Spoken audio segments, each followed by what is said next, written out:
Tila isang munting isla ang stilt houses sa munisipalidad ng Siyasi sa Sulu.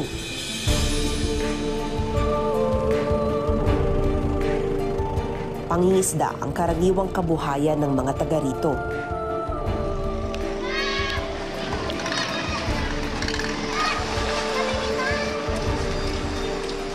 Pero sa dagat na ito, sa timog ng Pilipinas, hindi lang mga bangkero ang umuusbong.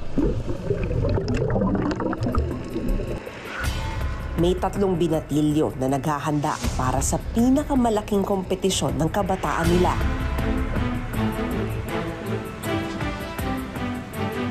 Sina KI, Rids, at Rads.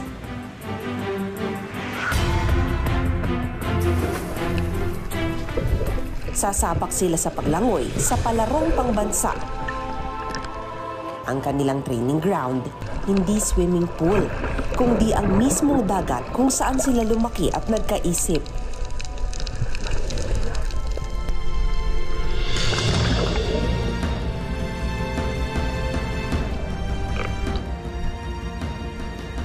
Lalangoy sila sa mga hamon ng buhay para sa inaasam na gintong medalya.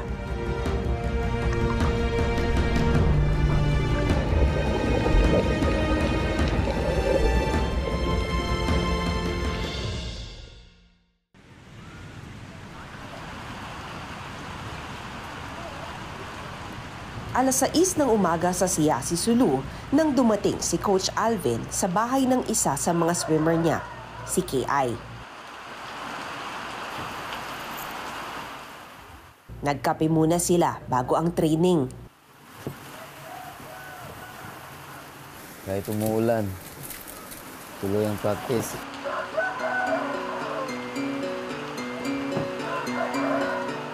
Isang linggo na lang kasi, sasabak na sila sa palarong pambansa 2024, kaya kailangang doble sikap sa practice. Ganda ng dagat, ang linaw. Oo, ganda. Dito sa malawak na karagatan ng Celebes Sea sa Sulu Archipelago, kalimitang nag-e-ensayo ang 3 batang atleta sa tulong ng kanilang coaches na sina Alvin at Husni. Ito, dito magsisimula si KI sa starting, doon naman yung finishing. So, ganun lang siya. Nandyan na si Rids. Rids, buti. Nakahabol ka sa Si Rads, wala pa? Oh, yan na si Rads. Walang swimming pool na pwedeng mapagpraktisan dito. Ang pinakamalapit kasing pool facility ay nasa Hulo pa. 4 na oras ang layo mula sa Siyasi. Pinagtsatsagaan namin. Ito lang talaga ang area namin na ginagamit sa practice. Ganito lang talaga siya, ma'am. Malayong malayo sa swimming pool. Lumublob na si Coach Husni para tayuan ng kawayan ang bahaging ito. Magsisilbi itong marker o hangganan sa distansya ng lalanguyan. Minsan yung kawayan nilalagay namin doon para sa touching. Wala kaming nilalagay na lane kasi wala Basta lang lalangoy sila sa kanyang isip. Sa laot naman, ganyan lang, ma'am. Steady, basta lalangoy lang sila. Hanggang saan yung yung lakas nila.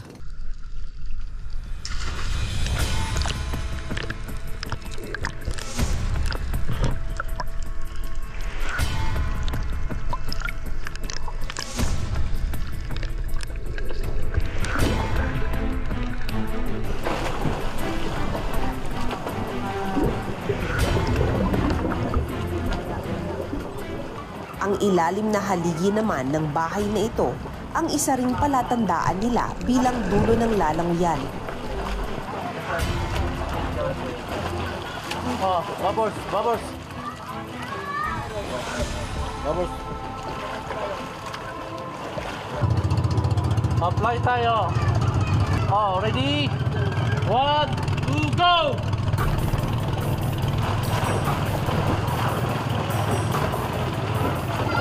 Nasa 5 metro ang lalim ng tubig dito kapag low tide.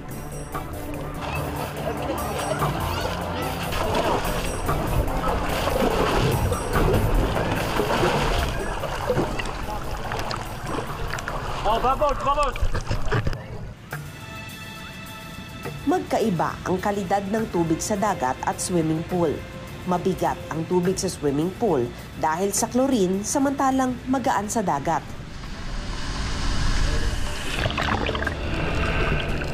Mas banayad silang makakalangoy sa dagat, pero nagiging disadvantage ito sa kanila dahil sa aktual na laban, hindi ganito ang klase ng tubig sa swimming pool. Kailangan ng matinding resistensya at tibay ng katawan para mabuno ang hindi bababa sa 50 meters na distansya sa isang national competition. At ang isang paraan para magkaroon sila ng endurance, sasanayin nila ang mga sarili na lumangoy sa maalong dagat. Yun nga lang, para mangyari ito, kailangan may bagyo at buwis buhay ito para sa kanila.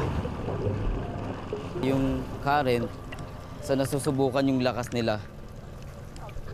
Kasi nag-ano sila sa against the agos ng lalong-lalo na kapag masama yung panahon sa alon.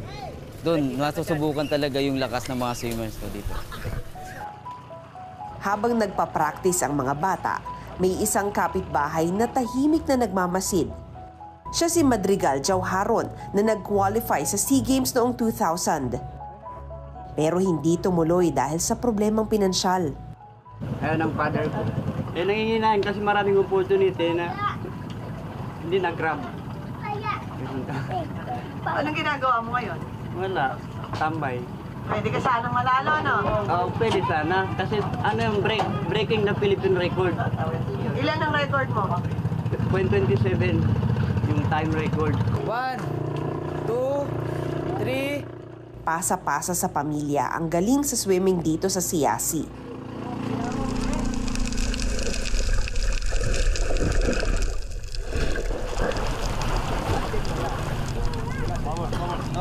Seconds. 16 seconds, point 12. Let's tayo to. Apat. Swimmer ako at nakasama ako sa palarong pambansa noon. Dati akong player ng BARM. 1996 sa General Santos City. Pero hindi ako nakasama sa Hindi ako pumasa sa QTS nung naglaro kami sa palarong pambansa sa General Santos. Father and son training naman ang ganap ng mag-amang Coach Husni at nag-iisang anak niyang si KI, 14 na taong gulang. Nasa elementarya pa lang, kinakitaan na ng potensyal sa paglangoy si KI.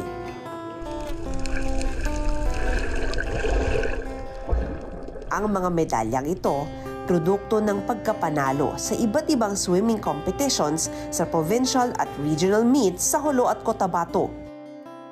Yung grade 6 po, ma'am. Doon ako natuto sa breaststroke tsaka butterfly. Nagpatulong kay tatay.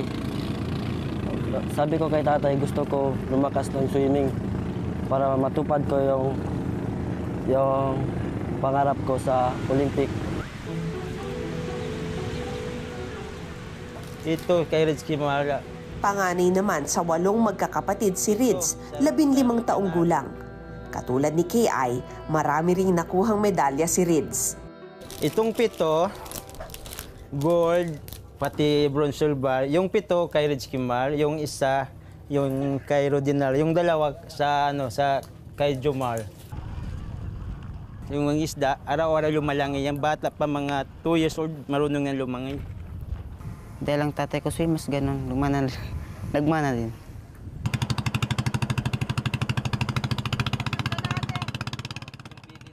Sa laot nakatira ang pamilya ni Rids.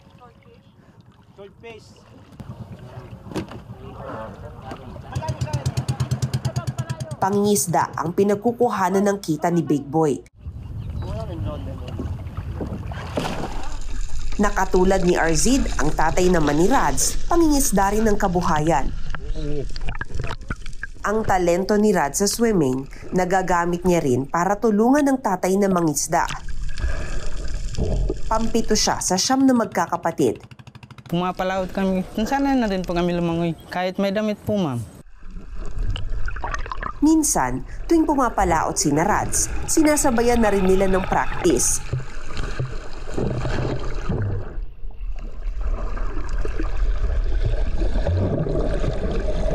Kuhan ko ma'am kanya, ipapakuan ko to din pag-score niya. Pasal na yari ko na pamintangan na paran ko, uherong pang-school ko. Supportan ko to siya.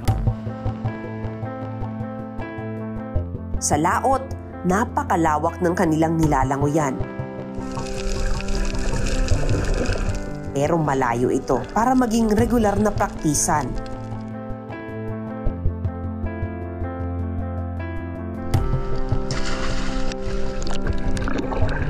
Dito naman sa kanilang paboritong lugar, matatalas na bato ang kalaban nila. Pabalik-balik na lumalangoy ang tatlo sa dagat. At ang malawak na karagatang ito ang tila sumisimbolo kung ano ang susuungin nila sa hinaharap. Bitbit nila hindi lang ang mga sariling pangarap, kundi ang pangarap ng buong siyasi at buong rehiyon ng BARM. Gusto ko po matapos ng Olympic World. Olympic. Gusto ko po yun. Future Olympic. Naisip ko, kung lalakas pa ako, mas mananalo pa ako ulit sa tibang-ibang delegation. Mag-national team po. Kung mananalo po, kung may chance lang po. Dumating ang araw ng paglalayag ng grupo. Mag-ingat kayo dito, ate. Sige na.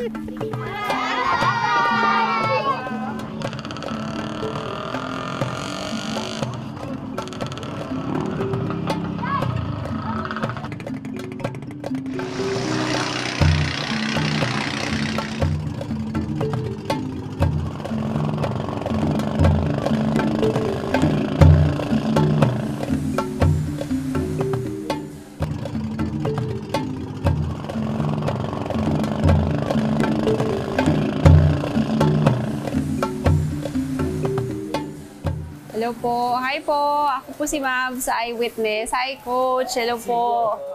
May 3 dagdag sa Team BARM mula sa Tawi-Tawi at Cotabato. Sila ang mga nanalo sa regional meet. Meron silang kanya-kanya stroke sa relay. Depende sa relay. May mga freestyle relay. Dito na lang sa Cebu, nagkasama-sama ang koponan. Anong mga strokes ninyo? Ako po yung stroke kayo, butterfly. Ikaw naman? Freestyle. Freestyle. Tapos ikaw, KI? Butterfly, breaststroke. Hindi naman ho nahihirapan yung training kasi magkakaiba sila ng lugar eh. O dito na lang po sila nagkita-kita? Dito. May konting adjustment pa. Oo. Kaya nahihirapan kami. Kasi hindi kayo magkaparehong lugar. So, dito na lang kami nag-practice. Dito kami nag-set. Kung sino ang lalangoy sa first day, second day, dito. Hirapan kayo mag-adjust dito.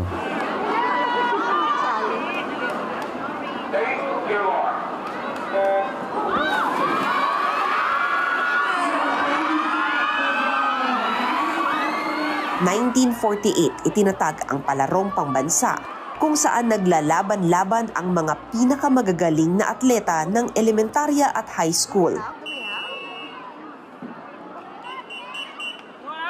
Mga estudyante ng private at public school sa buong bansa ang maaaring sumali rito. Sa tala ng palaro, pagdating sa swimming event, madalas mag-overall champion ang mga taga-NCR, Calabarzon at Western Visayas. Ang Mindanao, hanggang ngayon, inaasam pa rin ang kampyonato.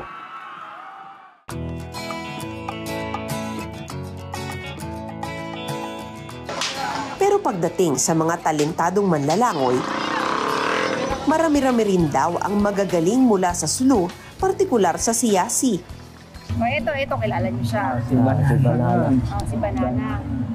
Ito, Kamukha nito. Kamukha ni Red. Kamag-anak mo ba to? Lolo mo ba to? Alex Castro. O, ito si Banana, di ba? Si Banana, champion po siya sa United. Oo. Siya po yung pinakamabilis sa Siyasi. Itinuturing na alamat sa siyasi si Bana Sailani na mas kilala bilang Banana. May mga kwento-kwento kung bakit siya mabilis lumangoy. Yung maliit pa daw si Late Colonel Banana, sumama siya sa ama niya ng isda. Tapos may pagkataon daw yun, nakakita siya yung pinakamaliit, mga more or less 2 inches lang daw, maliit na isda. Tapos lumalangoy against the current. Pagkagabi, napanaginipan ni Colonel Banana yung isda. Ayon daw sa panaginip, huwag mo akong itapon, huwag mo akong pabayaan, alagaan mo ako. Ito ang maging gabay o maging agimat mo. Basta ipagpatuloy mo lang ang hinahangad mo o pinapangarap mo para makuha mang tagumpay. Ang nahuling isda raw ang naging anting-anting ni Banana. Totoo man ang kwento ng isda o hindi, maliit pa si Banana, nahasa na siyang lumangoy. Hatak-hatak ang batya na may mga libro, nilalangoy raw ni Banana ang nasa 2 kilometrong dagat mula sa bahay nila papasok ng paaralan. Nanalo siya sa iba't ibang national at international competition. Kabilang na ang palarong pangbansa, Asian Games, pati ang 1956 at 1960 Summer Olympics. We are praying to Almighty God na sana makuha din nila, maging katulad sila na they will be going to follow the footstep of Banana Direct. Pero kung kompetisyon ang pag-uusapan, may isang importanteng atleta na hindi naitala sa kamalayan ng mga bagong henerasyon ng siyasi. Ito, kilala niyo to. Sino po yan? Hindi namin yan kilala. Taga-siyasi rin to. Mas matanda. Swimming ba yan? Swimming. Namin yan kilala. Hindi niyo to kilala? Narinig niyo na ba yung pangalan Tuburan Tamse? Siya ang kauna-unahan na Olympian na Moro. Bago pa magkaroon ng palarong pangbansa, may isang taga-siyasi na nakilala sa swimming, si Tuburan Tamse.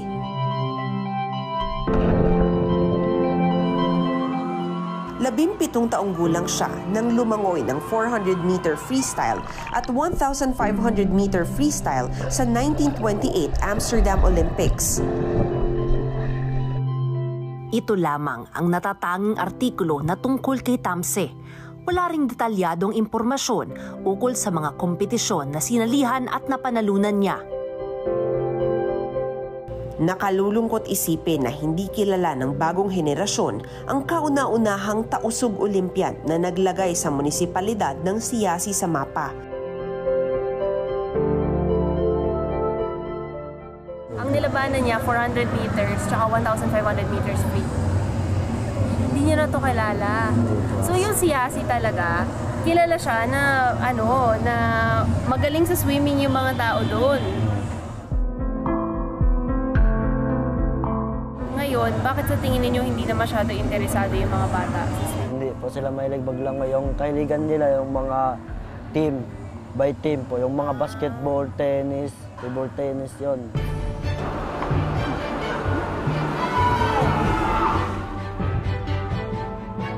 Sa kabilang banda, mabuti na lang at may nagtutuloy pa rin ng kanyang nasimulan. Hindi nga lang ito madali.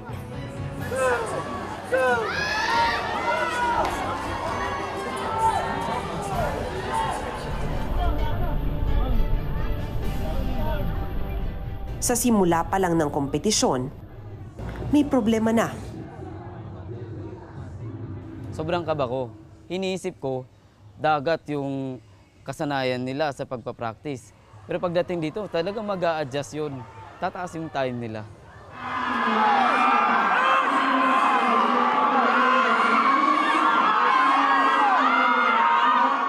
Unang lumaban si KI sa 50-meter butterfly.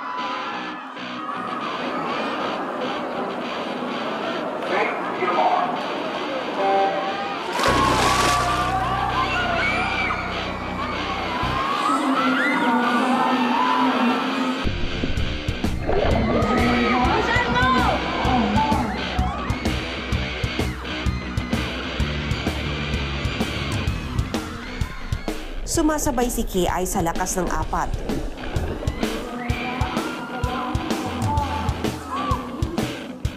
Pero sa bandang huli, sadyang mas mabibilis ang mga katunggali. Mabigat po ma'am yung tubig. Hindi po yung priority sa amin yung mga tubig. Yung preference namin sa dagat lahat.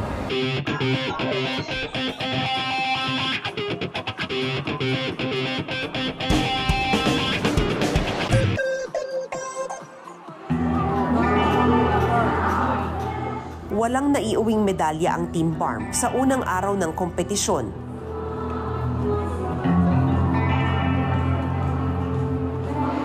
Block the view of the viewers at their back. At saka, BARM. Sa sumunod na araw ng palaro,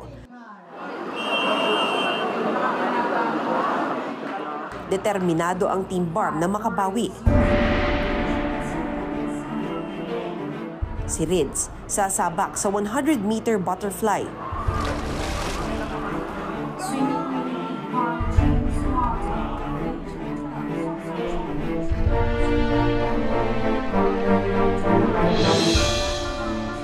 Ang goggle ni Rids napunta sa pagitan ng ilong at bibig.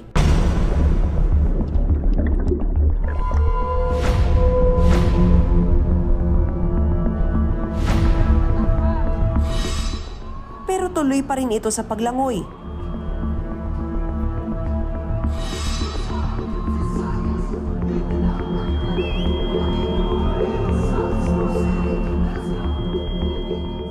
Sa isang punto, bigla siyang tumigil.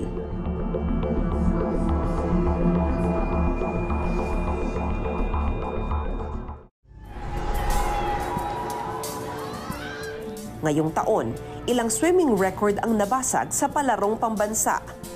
With a time of 27.79 seconds, the new record holder of this event is now... Pero wala pa rin naitatalang panalo ang Team BARM.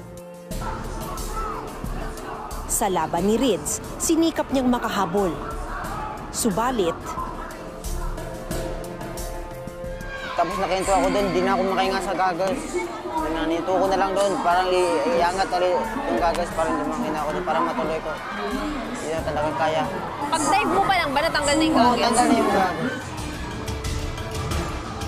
inayos niya ang goggles. Talagang tatapusin mo siya? Oo, talagang tatapusin ko. Kaso di lang ako makahinga, kaya ako tumigil doon.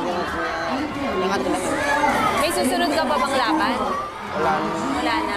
Talaga yung last laban ko, kaso hindi natanggal talaga.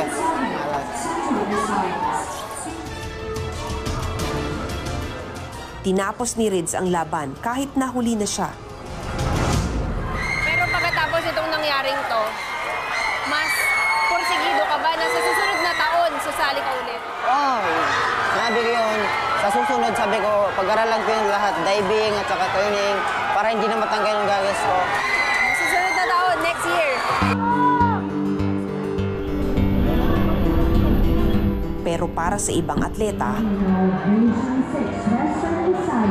wala nang susunod na taon, gaya ni Rads. Ito ang una at huling beses niyang makakasali sa palarong pambansa. Dahil may age limit ang kompetisyon at maglalabing-8 taong gulang na siya. Isa-isa ring lumaban si Rads at ang iba pang taga-Team BARM. Mas nakakakabahin, no? Nanonood ka lang. Let's go! Let's go! Pero lahat sila nabigo. Swimming lane 2, Trisha Lay Ole, Region 4A, Calabarzon. Kapansin-pansin kumpara sa ibang swimmer, napakasimple ng mga gamit ng Team BARM. Kamahal-mahal ng presyo. So, Ayan, ito po, ito, yan. may ganito. Ipinakita nila ang goggles na gamit nila. Yan ang tag 2,000. Sa totoo lang, hindi pang kompetisyon ang kalidad nito. Ay, ito na, pinakamaigpit na ba to?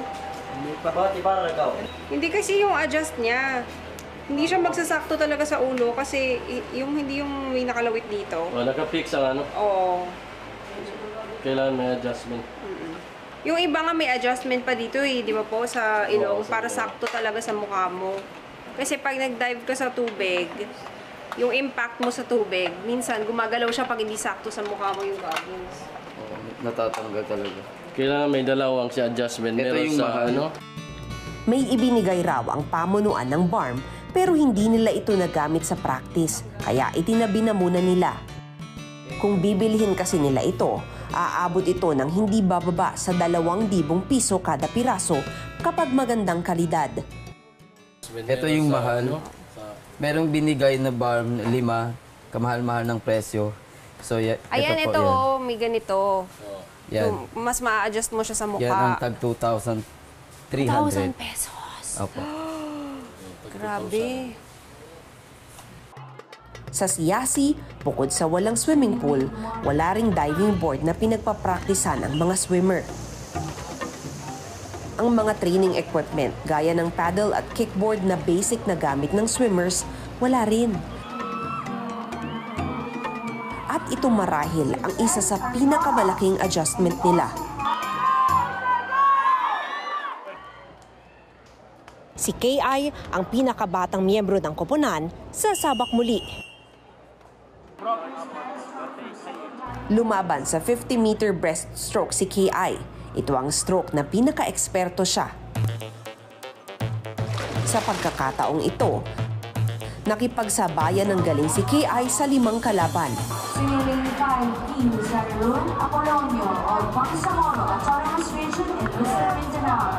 Hindi pa malalaman kung pang-ilan si KI sa overall ng 50-meter breaststroke. Dahil marami pang nakapila na lalaban sa parehong kategorya. Pero sa Heat 1, pumangatlo si KI. Nabuhayan sila ng pag-asa. Kaya si Coach Husni, sa wakas, nakita naming ngumiti. Binigay ito ng coach na kay Maynila. Sabi niya, may talent lang ng anak mo. Sabi ng coach, kung malampasan mo lang ng time nito, kahit wala ka ng gold, wala ano-ano, 31 lang makuha mo, okay na. Pero may isa pa palang laban si KI, ang 100-meter breaststroke. Ito ang huling pagkakataon ng Team BARM para makamedalya.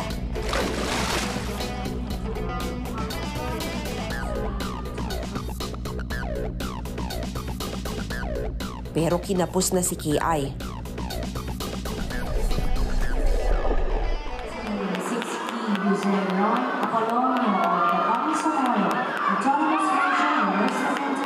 Pag-dive ko po, hindi ko po napahigpit yung goma. Oo. Tapos kayon, pagtalon ko po na wala yung... Tanggal na siya. Oo. Hindi po yung natanggal na sa tubig. Napasukan ng tubig? Napasukan na siya ng tubig. Hindi ko po alam kung makabawi pa ako next year. Bakit naman? Nag-iiba yung ugali sa swimming. Gusto ko po manalo sa SEA Games. Pangarap ko po. Tapos kayo, hindi ko natutupad. Malay mo naman, baka kapag ka meron ng pang-training talaga. Tingnan natin.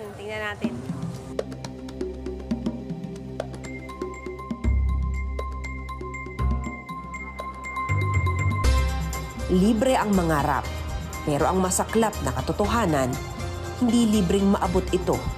Kung may equipment sila, gagaling yan tulad ng mga iba. Kaya nila yan. O kahit hindi na okay, mas ipaglaban namin.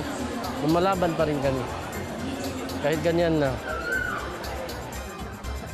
Dismayado ang mga swimmer ng BARM sa kinahinatnan ng unang sabak nila sa palarong pambansa. Pero minsan ang oportunidad, bigla na lamang maninindak.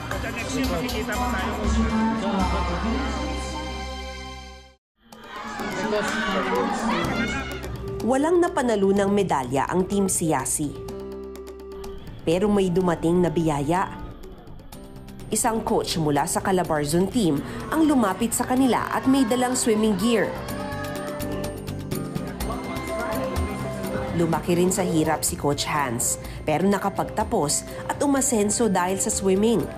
Ngayon, advokasya niyang tumulong sa ibang swimmer na may galing pero walang suporta. Nagulat ako na yung mga bata, kahit walang proper equipment, proper training na dinaanan, malakas. So, nandun yung dedication ng bata. Coach, ano yung pangarap niyo para dun sa mga bata? Ang pangarap ko talaga, makuha nila yung gold sa swimming competition. Pero pagkatapos ng experience niyo dito, sa tingin niyo ba next year babalik kayo dito? Babalik po ako dito. Maghahanda namin na talaga na mag-practice at lahat ng mga stroke, practice namin para dito, hindi na matanggal yung gagawin sa dive. Mahigit 1 buwan matapos ang palarong pambansa, binisita ng Swim League Philippines at ni Coach Hans ang swimming team ng CIASI. Namigay sila ng mga equipment katulad ng goggles at fins. Nagsagawa rin ng training para sa coaches at swimmers. Napakalaking tulong nito para sa grupo ng atleta na ang tanging bitbit ay pangarap na maging kampiyon. Sa huli, ang tunay na medalyang nakamit nila ay malasakit mula sa iba.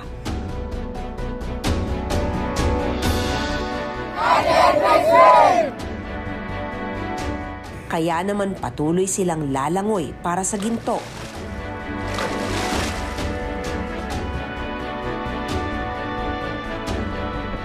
Lalangoy para sa pamilya.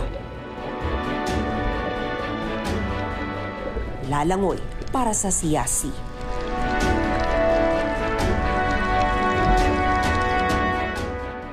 Ako si Mav Gonzalez at ito ang Eyewitness.